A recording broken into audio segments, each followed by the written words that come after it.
Kan kita tahu pada tanggal 29 Agustus ini kan masuknya ke 10 Muharram. Ustaz. Mungkin bagi komunitas Syiah dikatakan ini sebagai peringatan Karbala untuk mereka. Nah, dari mana itu kemudian menjadi pakem untuk mereka juga dilakukan di Indonesia? Karena itu adalah awal mula yang diklaim. Sekali lagi ya, diklaim awal mula Syiah. Apa itu Karbala? Karbala memang peristiwa yang sangat menyakitkan hati seluruh umat Islam sedunia, organisasi apapun. Kenapa? Karena yang mulia Al-Imam Hussein itu dibunuh, bahkan tepatnya dibantai di sana. Memang kalau kita lihat tidak ada mujahid yang lebih besar di zamannya kecuali Imam Ali, Imam Hussein, kita tahu semua. Tapi jangan lupa itu sekarang menjadi momentum untuk apa? Karena yang lakukan itu nih Sunni menurut versi beberapa Syiah, sehingga dendamnya itu kepada Sunni, gitu loh. Yang lakukan ini adalah keluarga Yazid bin Muawiyah yang notabene-nya tanda kutip dikatakan Sunni, sehingga dendamnya sampai terus menerus. Loh, buka sejarah yang benar dong. Yazid itu menghukum orang yang membunuh Sayyidina Hussein, gitu loh. Kenapa sekarang bersumpah? Tahu sumpahnya apa? Setiap jengkal adalah Karbala, setiap hari adalah Asyura. Yang syahid dalam Islam itu bukan cuma Al-Husain, Hamzah. Kita nggak pernah terdengar baik kayak Hamzah, kita nggak pernah dengar gitu loh. Tapi yang terjadi itu adalah mengkultuskan, dan cuma Al-Husain yang dikultuskan. Kenapa tidak Hasan? Di sini Haikal Hasan mengatakan bahwa Yazid bin Muawiyah tidak terlibat pembunuhan Al-Husain. Bahkan dia menghukum orang yang membunuh Al-Husain alaihissalam. Pertanyaan kami untuknya, di mana kisah yang menyebutkan bahwa Yazid menghukum para pembunuh Al-Husain?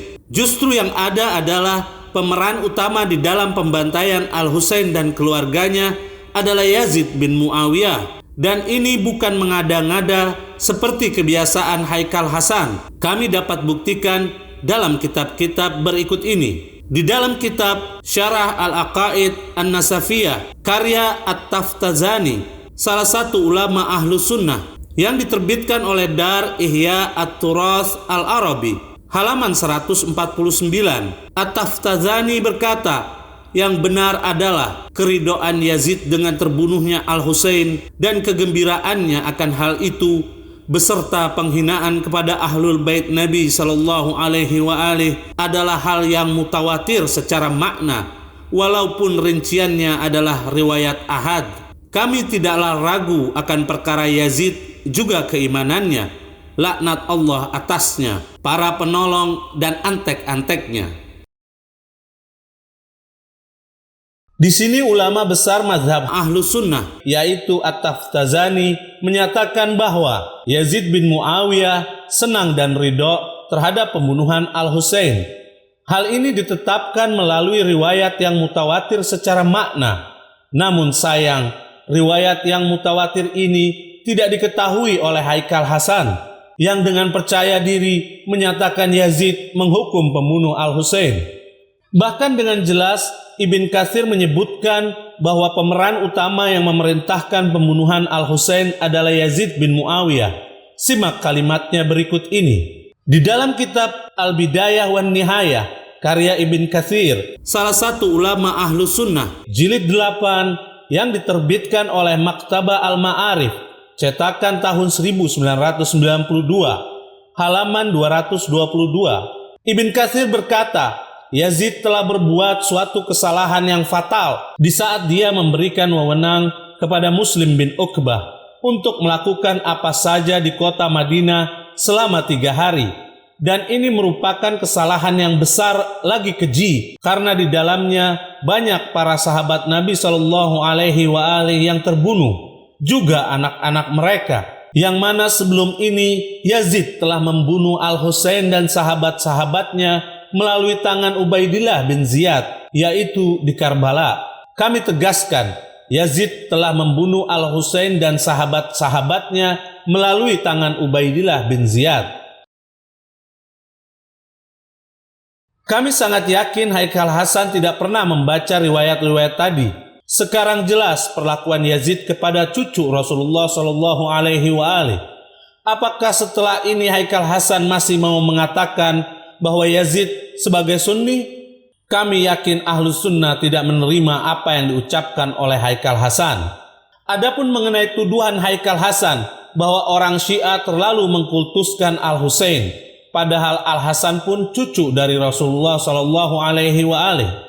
Jawabannya adalah karena kami mendapati Rasulullah Shallallahu Alaihi Wasallam meletakkan perkara yang menimpa Al-Husain alaihissalam secara khusus. Maka kami hanyalah mengikuti apa yang dicontohkan oleh beliau Shallallahu Alaihi Wasallam. Sebab Allah berfirman di dalam Al-Quran, sungguh telah ada pada diri Rasulullah itu suri tauladan yang baik bagimu.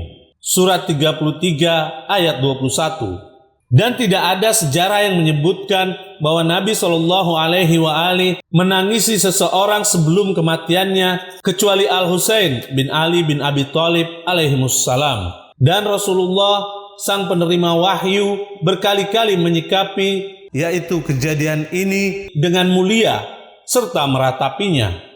Hal ini sebagaimana dinukil dalam kitab ulama Ahlus Sunnah berikut ini. Dalam kitab Ittihaf Al-Khirrah karya Al-Busiri jilid 9 yang diterbitkan oleh Maktabah Ar-Rushd Riyadh, cetakan pertama tahun 1998 Masehi, halaman 319. Diriwayatkan dari Ummu Salamah, dia berkata, sesungguhnya Nabi Shallallahu Alaihi Wasallam sedang tidur di rumahku. Kemudian Al-Husain datang sementara aku duduk di depan pintu. Aku pun memegangnya karena takut dia masuk ke dalam dan membangunkan Rasulullah Shallallahu Alaihi Wasallam.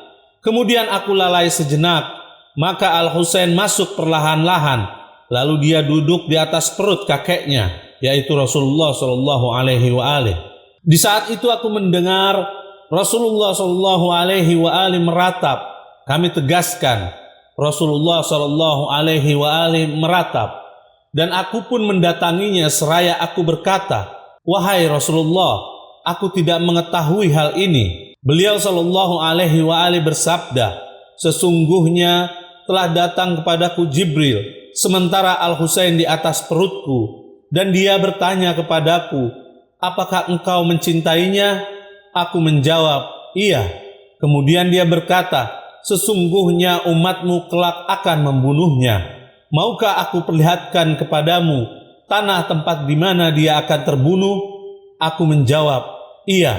Kemudian Jibril pun mengepakkan sayapnya dan memberikan kepadaku tanah ini. Ummu Salamah berkata, di tangan beliau Shallallahu Alaihi Wasallam terdapat tanah merah, dan beliau pun menangis seraya bersabda, aduhai, siapakah setelahku yang berani membunuhmu? Al-Busiri berkata, hadis ini telah diriwayatkan oleh Abd bin Humaid dengan sanad yang sahih.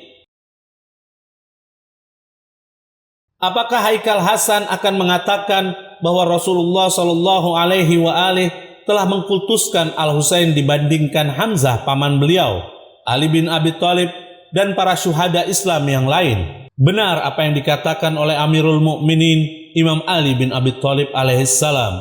Manusia terbagi menjadi 4 kelompok. Yang pertama, orang pintar dan dia mengetahui bahwa dirinya pintar. Dia adalah seorang alim, bertanyalah kepadanya. Yang kedua, orang pintar dan dia tidak mengetahui bahwa dirinya pintar. Dia adalah seorang yang tertidur, bangunkanlah dia. Yang ketiga, orang bodoh dan dia mengetahui bahwa dirinya bodoh.